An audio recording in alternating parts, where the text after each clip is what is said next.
क्या हुआ जब रात 1 बजे यह चोर चुपचाप राम मंदिर के अंदर घुस गया और फिर राम लल्ला ने नहीं जो चमत्कार दिखाया है उसे देख कर आपके पैरों तले जमीन खिसक जाएगी आएगी, क्योंकि राम मंदिर की प्राण प्रतिष्ठा होने से पूर्व और अभी तक कई चमत्कार का हमें देखने को मिले हैं, लेकिन किस तरह एक और जो केवल चोरी करने के इरादे से राम मंदिर आया था वह भी किस तरह से राम लला का दीवाना हो गया। इस घटना के पीछे का रहस्य जब आप जानेंगे तो आपकी आंखें भी नम हो जाएंगी।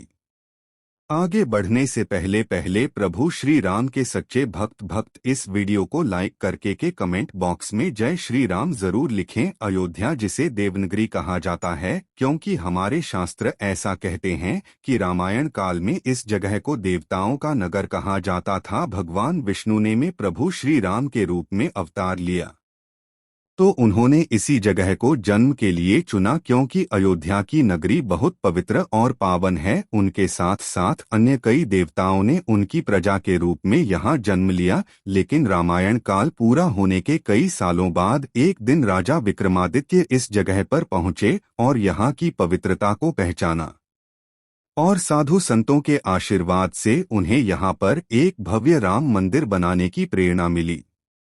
जिस भव्य राम मंदिर को बाबर ने तुड़वा दिया गया और वहां पर बाबरी मस्जिद का निर्माण कराया, लेकिन हमारे वीर कार सेवकों की बदौलत उस विवादित ढांचे को गिराकर पुनः उस स्थान पर राम लला को विराजित किया गया।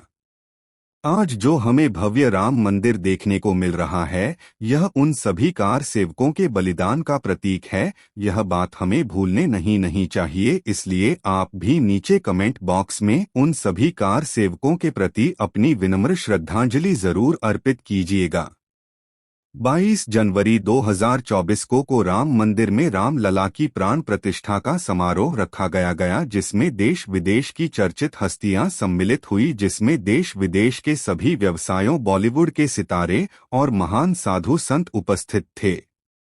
23 जनवरी 2024 से राम मंदिर के द्वार आम श्रद्धालुओं के लिए खोल दिए गए। एक और जहां भारत के सभी सनातनी मन में यह इच्छा रख रहे थे कि किसी भी तरह राम लला की एक झलक देखने को मिल जाए, वहीं उत्तर प्रदेश के लखनऊ में रहने वाला राजू नाम का एक व्यक्ति जो कि पेशे से चोर था, वह मन ही मन यह भावना बना रहा था कि राम मंदिर के पहले दिन लाखों श्रद्धालुओं की भीड़ वहां मौजूद होगी। ऐसे में वहां पहुंचकर अगर हाथ साफ कर लिया जाए तो मेरे हाथ बहुत मोटा माल लग सकता है। उसने अपनी पूरी योजना बना ली थी और 23 जनवरी को वह लखनऊ से अयोध्या के लिए रवाना हो गया, लेकिन उसे इस बात का अंदाजा नहीं था कि वह रामलला के दरबार में जा रहा है। अब देखने वाली बात यह है कि आखिर इस प्रकार भगवान अपने अज्ञानी भक्त को अपना सेवक बनाते हैं। जब राजू 23 जनवरी को राम मंदिर पहुंचा तो वहां तकरीबन 1 से 2 लाख लोगों की भीड़ थी और अनुमान था कि 4 से 5 लाख लोग उस दिन राम लला के दर्शन करेंगे। तो उसकी आंखों में लालच की चमक आ गई। उस समय उसने अपना शिकार उन लोगों को बनाया गया जो काफी बड़े घराने के लग रहे थे।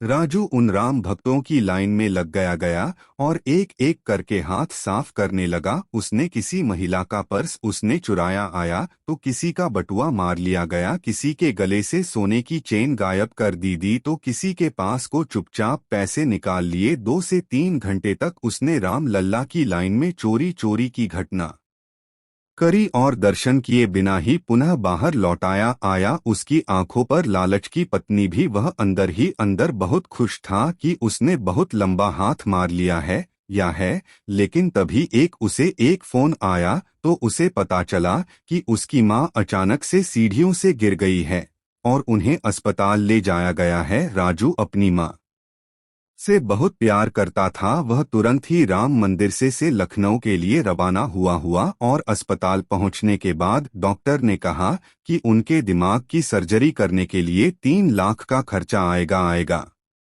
राजू बहुत घबरा गया, लेकिन उसके पास चोरी का माल था। जब उसने वहां सारा माल बेचा और अन्य माल की कीमत लगाई जाए तो वह पूरे 3 लाख रुपए हो रहे थे। उसने वह सारे पैसे हॉस्पिटल में भर दिए और अपनी माता की सर्जरी कराई। लड़ाई राजू की मां स्वस्थ हो चुकी थी, लेकिन उसके हाथ में एक फूटी कौड़ी भी नहीं बची थी। अपनी मां को अगले दिन पुनः घर शिफ्ट करने के बाद उसके मन में फिर से लालच जाग गया और उसने सोचा कि अभी आने वाले 1 सप्ताह तक राम मंदिर में लाखों की संख्या में श्रद्धालु आएंगे, क्यों ना मैं एक बार और राम मंदिर जाकर हाथ साफ कर लें। इसके अगले दिन वह पुन्हाना लखनऊ से राम मंदिर के लिए रवाना हुआ। वह 20 जनवरी का दिन था और अनुमान था कि तकरीबन 3 से 4 लाख लोग रामलला के दर्शन करेंगे, लेकिन 23 जनवरी को लाइन में काफी मात्रा में चोरी होने के कारण सरकार ने जागरूकता बढ़ा दी थी। हर जगह बैरिकेड्स लगे थे, हवलदार मौजूद थे और सभी भक्तों को सतर्क रहने के लिए भी कह दिया गया था। तो राजू को उस दिन चोरी करने में पसीने आ गए। वो पूरे दिन लाइन में लग रहा और इधर उधर शिकार ढूंढता रहा, लेकिन देखते देखते शाम हो गई। उसके हाथ केवल एक सोने की चैन लगी थी जिसकी कीमत तकरीबन 60 से 70 हजार रुपए थी, लेकिन वह खुश नहीं था। वे और बड़ा हाथ मारना चाहता था। तब राजू को पता ही नहीं चला, वह लाइन के साथ साथ शाम तक राम मंदिर के अंदर प्रवेश कर गया। जब उसने राम मंदिर की भव्यता को देखा तो उसके रोंगटे खड़े हो गए। वहां पर लगे सोने के दरवाजे से देखकर वह हैरान रह गया। साथ ही साथ 8 रामलला का सोने का सिंहासन देखकर उसके होश उड़ गए। उसने सोचा कि अगर किसी तरह रहे रात्रि के समय मंदिर के अंदर रुकने को मिल जाए तो बहुत बड़ा माल हाथ लग सकता है। रहा है तो शाम के समय मौका पाकर वह चुपचाप एक बड़ी मूर्ति के पीछे छुप गया जहां उसे कोई देख न सके। इसके बाद जब रात्रि हुई तो सभी भक्त मंदिर से बाहर चले गए और राम मंदिर के दरवाजे बंद कर दिए गए। पुजारी भी अपने कक्ष में जाकर सो चुके थे। तब मौका पाकर राजू ने अपने मुख पर काला कपड़ा बांध लिया गया ताकि वह कैमरे की निगरानी में न आए। इसके बाद वह गर्भगृह के लिए आगे बढ़ा, लेकिन सामने का नजारा देखकर उसके रोंगटे खड़े हो रहे हैं, क्योंकि राजू ने देखा राम लल्ला के चरणों में एक अंदर बैठा हुआ था जो उनकी सेवा कर रहा था। तभी अचानक से पता नहीं कहां से अचानक एक छोटा बच्चा राजू के पास आ गया है। उसका रूप बहुत सुंदर था, उसकी बोली बहुत मीठी थी और उसने राजा से कहा कि चोरी करना गलत बात है। इस दुनिया में जो कुछ भी है वह सब कुछ रामलला का है। हम उनसे ही लेते रहते हैं और उन्हें ही समर्पित कर देते हैं।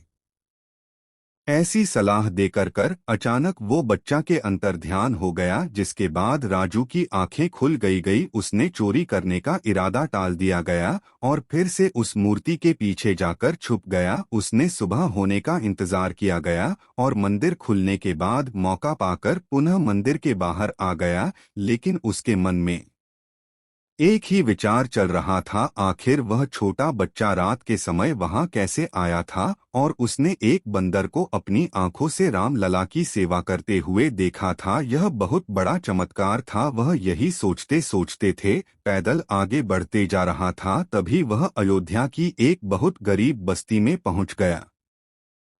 जब उसने अपने चारों ओर नजर घुमाकर देखा तो पाया कि वहां पर बहुत गरीब लोग रहते थे, जिनके पास ढंग से रहने को छत भी नहीं थी। और उस नगर के कई बच्चे और औरतें भूखे थे, जिन्होंने कई दिनों से खाना नहीं खाया था। नजारा देखकर राजू की भी आंखें नम हो गई। उसने अपनी जेब में हाथ डाला तो एक सोने की चेन रखी हुई थी जो उसने कल चुराई थी। तभी उसे उस छोटे बच्चों की बात याद आई। उसने कहा था, इस दुनिया में जो भी है प्रभु श्री राम का है और हम उनसे लेकर उन्हें ही समर्पित कर देते हैं। तब राजू को इस बात का मतलब समझ आया। उसने सोने की चेन को बेचा जाए, जिससे उसे पिंक सिटी 5000 की राशि प्राप्त हुई। अपने पापों का पश्चाताप करने के लिए उसने उस धनराशि का सही इस्तेमाल किया गया और उस पूरे इलाके के बच्चों और औरतों वृद्धजनों के लिए भोजन की व्यवस्था करें। इस पूरे क्रम को करने के बाद उसे यह समझ आया कि सच में प्रभु श्री राम महान है। मेरे एक छोर होते हुए भी उन्होंने मुझे स्वीकार किया, और जब मैं पहली बार चोरी की तो उसका सारा पैसा अस्पताल में लग गया। जब मैं दूसरी बार चोरी की तो मेरे हाथों उन्होंने उनके भूखे भक्तों का पेट भरवा दिया। राजू की आँख खुल चुकी थी, वह अपने की एक कृत्य पर शर्मिंदा था। इसके बाद अयोध्या के पुलिस स्टेशन पहुंचा और अपने सारे गुनाह कबूल करते हुए खुद को सरेंडर कर दिया गया, और मन ही मन प्रतिज्ञा ली कि आज के बाद जीवन में वह कभी चोरी नहीं करेगा, और हमेशा हमेशा के लिए राम लला का भक्त बन गया। दोस्तों, इस घटना से हमें प्रेरणा मिलती है कि प्रभु श्री राम के जीवन से बहुत कुछ सीखा जा सकता है। उनके अंदर ना तो अहंकार है और ना ही कोई भेदभाव। जो भी उनके शरण में जाता है, चाहे वह बड़े से बड़ा पापी क्यों ना हो, वो उसका उद्धार जरूर करते हैं। इस पूरी घटना को लेकर अगर आपके विचार रखते हैं, नीचे कमेंट बॉक्स में बताइएगा। आप अयोध्या नगरी कब जा रहे हैं, वह भी नीचे कमेंट बॉक्स में बताइएगा। और अगर आपको वीडियो पसंद आई है तो लाइक करके कमेंट बॉक्स में जय श्री राम लिखे हैं।